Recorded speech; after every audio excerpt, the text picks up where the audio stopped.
In the past, we've heard the term Obamacare, and more recently, there's been talk of Modi Care in India. And I wanted to ask, will this lead to major change in India's health sector? Thank you. आप बता दीजिए। I think Modi Care, I think Obama Care, Modi Care के बीच parallel draw किया है उन्होंने, तो उस विषय में कि हेल्थ सेक्टर के बारे में शायद बात करना चाहते हैं। देखिए, मैं अनुभव करता हूं कि 3 बातों पर मेरा एक आग्रह है। मैं कोई बड़ी बड़ी बातें करने वाले लोगों में से नहीं हूं। मेरी जिंदगी का बैकग्राउंड ही ऐसा है, तो मैं, हमारे मेघनाथ भाई बैठे हैं यहाँ पर, मैं कोई उस प्रकार की बातें करने वाली कोई मेरी परंपरा नहीं है। लेकिन 3 चीजें, बच्चों को पढ़ाई, युवा को कमाई, बुजुर्गों को दवाई,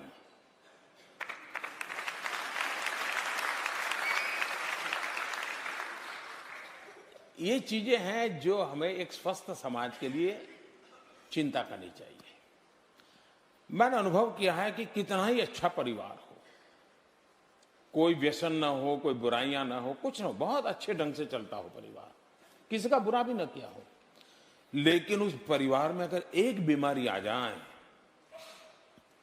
कल्पना की होगी भी चलो अब बच्ची बड़ी हो गई है, बेटी के हाथ पीले करने हैं, शादी करवानी है, और घर में एक व्यक्ति की बीमारी हो जाए, पूरा प्लान खत्म हो जाता है, बच्ची कमारी रह जाती है, बीमारी पूरे परिवार को तबाह करके चली जाती है। एक गरीब आदमी ऑटो रिक्शा चला रहा है, बीमार हो गया, एक व्यक्ति बीमार नहीं होता है, पूरा परिवार बीमार हो जाता है, सारी व्यवस्था बीमार हो जाती है।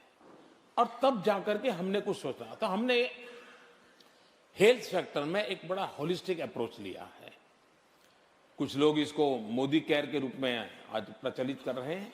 मूलतः योजना है आयुष्मान भारत, और उसमें हमने प्रिवेंटिव हेल्थ की बात हो, अफोर्डेबल हेल्थ की बात हो, और सस्टेनेबल चेन की बात हो, इन सारे पहलुओं को लेकर के हम आगे बढ़ रहे हैं। इसके 2 कंपोनेंट है। एक, हम देश में करीब करीब 1.5 लाख से ज्यादा वेलनेस सेंटर क्रिएट करना चाहते हैं, ताकि अगल बगल के 12-15 गांव के लोगों के लिए हेल्थ की सारी सुविधाएं उपलब्ध हो, और वो सारे टेक्नोलॉजी ड्रिवन हो, ताकि बड़ी अस्पताल से जुड़ करके वहां पेशेंट आए तो उसको तुरंत गाइड करें, क्या दवाइयां चाहिए, व्यवस्था करें। दूसरा, प्रिवेंटिव हेल्थ को बल मिले, चाहे योगा हो, चाहे लाइफस्टाइल हो।